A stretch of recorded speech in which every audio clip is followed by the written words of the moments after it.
Bienvenue sur Africa 24 dans cette nouvelle édition du Non-Stop Info. Voici les titres de l'actualité. Nouveau rebondissement au Kenya, à quelques jours de la nouvelle élection présidentielle. Les propos tenus par le président de la commission électorale font craindre un nouveau report du scrutin. Adoption du projet de loi Finances 2018 en Tunisie. Le texte prévoit notamment des mesures pour favoriser l'investissement et maîtriser les importations. Et puis en Algérie, l'État n'aura plus le monopole du secteur audiovisuel. 7 nouvelles chaînes pourront bientôt diffuser sur les ondes nationales. Ces chaînes thématiques seront diffusées en arabe ou en amazigh. L'élection kenyane du 26 octobre prochain, toujours incertaine, après l'abandon du candidat de l'opposition Raila Odinga. C'est au tour d'un responsable de la commission électorale de jeter l'éponge. À 6 jours du scrutin, les rebondissements sont nombreux et font craindre un nouveau report de l'élection. Des explications avec Gladys Mwamba. La nouvelle élection présidentielle kenyane aura-t-elle lieu en temps voulu? Rien n'est moins sûr. Initialement prévu pour le 17 octobre, puis repoussé au 26 octobre, ce nouveau scrutin ordonné par la Cour suprême, après l'annulation des résultats de la présidentielle du mois d'août, pourrait bien être compromis.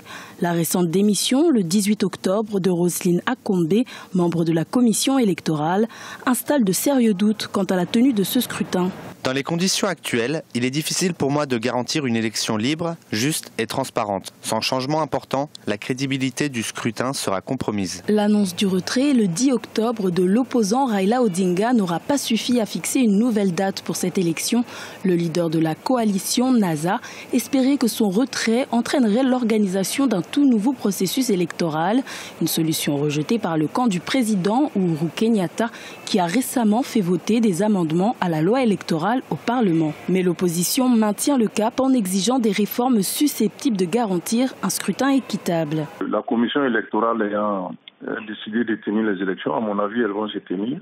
Moult péripéties ont caractérisé ce processus électoral. En particulier, plusieurs décisions de justice ont intervenu, notamment en obligeant le challenger à reprendre la course à la présidence. Donc là-dessus, on s'interroge effectivement sur la crédibilité de cette élection, mais tout dépendra maintenant de la sincérité des votes. L'opposant Raila Odinga a d'ores et déjà annoncé le boycott du prochain scrutin. Le leader de l'opposition a appelé ses partisans à des manifestations de masse le 26 octobre, jour de l'élection présidentielle. Une élection à laquelle il a décidé de ne pas participer malgré son refus de signer le formulaire officialisant son désistement. Dans le même temps, la réunion qui devait avoir lieu entre les 7 candidats à la présidentielle kenyane a été reportée à une date ultérieure, comme l'a annoncé la commission électorale ce jeudi 19 octobre. De son côté, le président Kenyatta et son camp exigent que le scrutin se déroule à la date annoncée. Le président sortant, qui était d'ailleurs en campagne pour ce prochain scrutin, ne s'est pas montré très ouvert au dialogue. Au Togo, la tension est toujours aussi vive dans la capitale. Le 18 octobre 2017, les affrontements entre les partisans de l'opposition et les forces de l'ordre ont causé plusieurs victimes. L'opposition, qui avait prévu de marcher vers l'Assemblée nationale contre le projet de référendum annoncé par le gouvernement. Plus d'explications avec Emefa Kofi, notre correspondante au Togo. Le bras de fer entre pouvoir et opposition menace la paix sociale au Togo.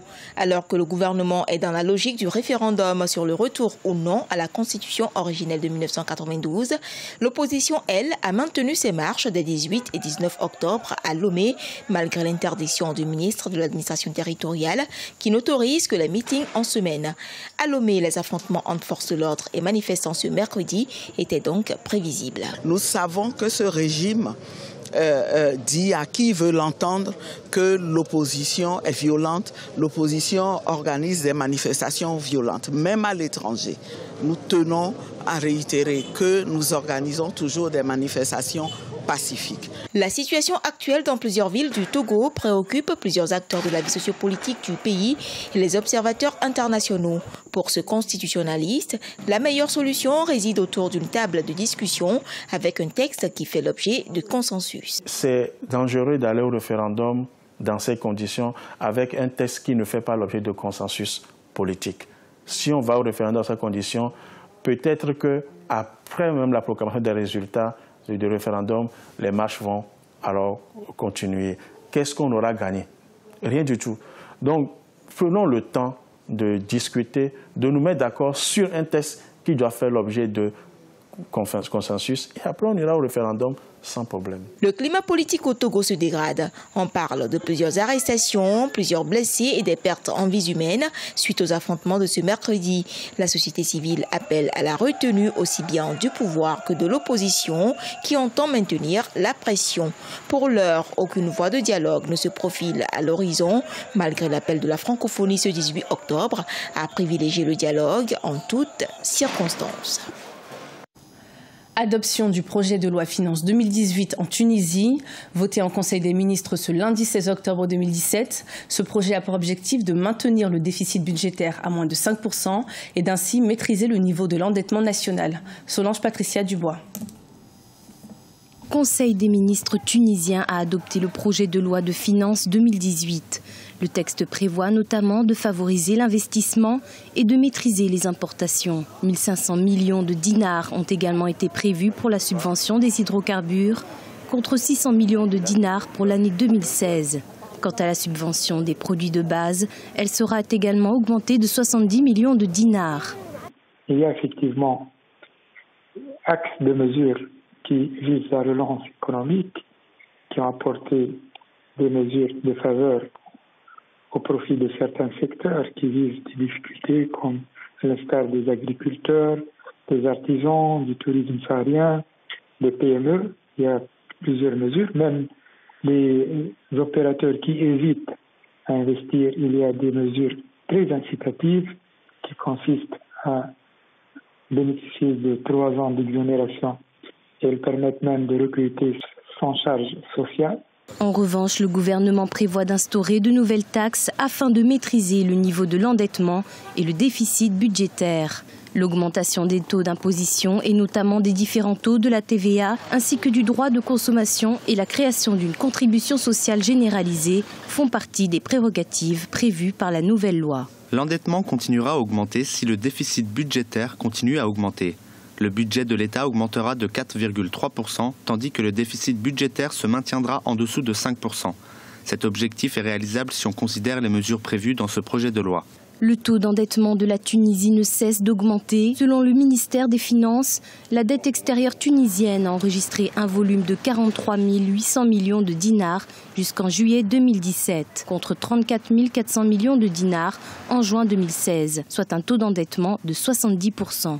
Cependant, grâce à ce nouveau projet de loi, le gouvernement prévoit un taux de croissance de 2,2% pour l'année 2018. C'est une grande première en Algérie. Alors que le gouvernement a toujours eu le monopole de l'audiovisuel, 7 nouvelles chaînes thématiques devraient voir le jour. Diffusées en arabe et en amazigh, ces nouvelles chaînes marquent un changement historique dans le pays. Découverte avec Ashley Duprat. Les téléspectateurs algériens auront bientôt accès de nouvelles chaînes de télévision. Le gouvernement a annoncé la réglementation à venir de cette chaîne. Une déclaration qui s'inscrit dans la volonté du président Abdelaziz Bouteflika, qui il y a déjà 7 ans, exprimait la volonté d'autoriser les chaînes et les radios privées.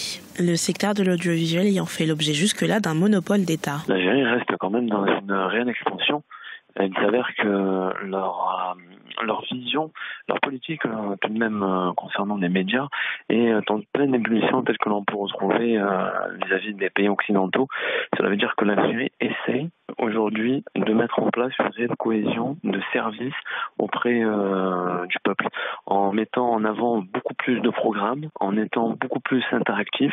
En juin dernier, l'ex-premier ministre Abdelmajid Tebboune a annoncé vouloir remettre de l'ordre dans le paysage audiovisuel algérien.